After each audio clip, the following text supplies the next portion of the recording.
I'm Manny Anton from the Finance News Network, and with us today is Måns Carlsson OAM, who leads Ausbil's ESG team, taking an active approach to engaging Australia's listed companies on environment, social and governance issues.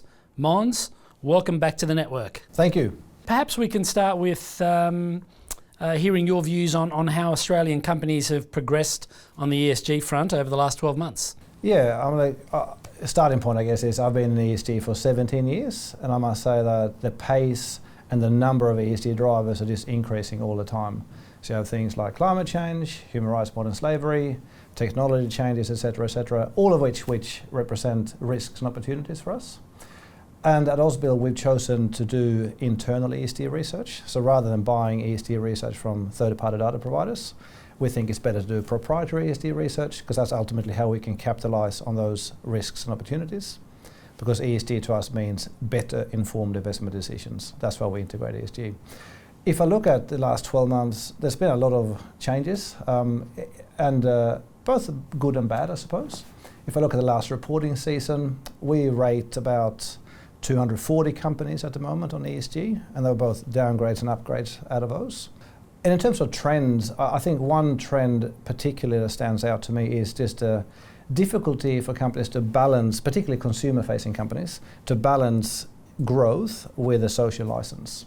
And in the conversations we've had with companies, I think they're very acutely aware of that challenge, particularly in an economy characterized by rising costs of living.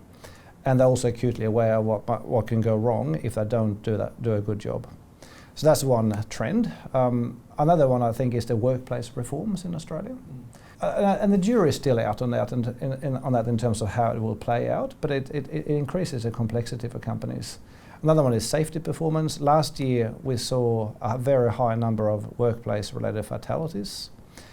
Even companies that usually don't have fatalities. This reporting season, I think it's stabilized a bit, but there's some companies that still face safety issues. Another trend, of course, is just the practical challenges with the implementation of the decarbonisation strategies for many companies. Måns, okay, the next question, why has the rollout of decarbonisation initiatives been slower than expected, do you think, in Australia?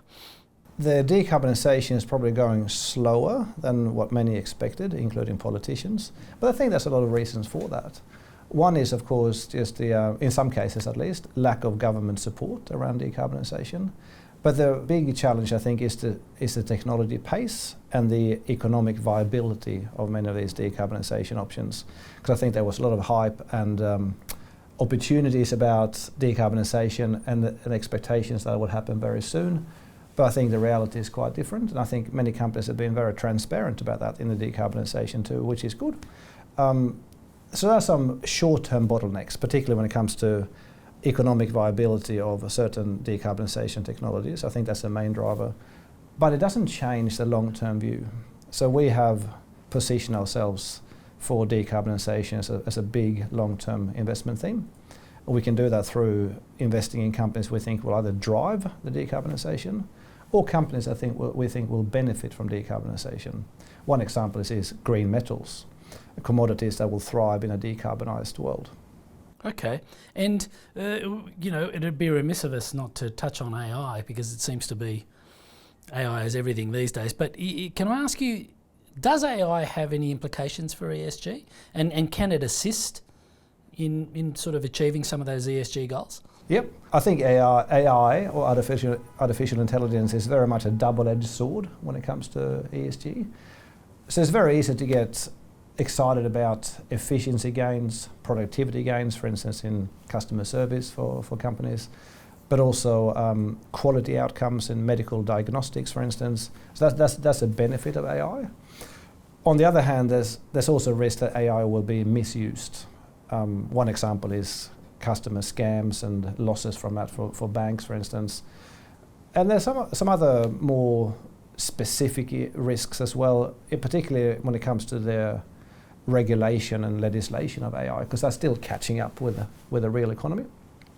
So if you look at an insurance company, for instance, if they use AI for their pricing modeling of consumers, if the inputs are wrong, they might inadvertently have a pricing mechanism leads to discrimination of certain demographic groups. So we discuss this a lot with the companies to make sure they're aware of the risks as well.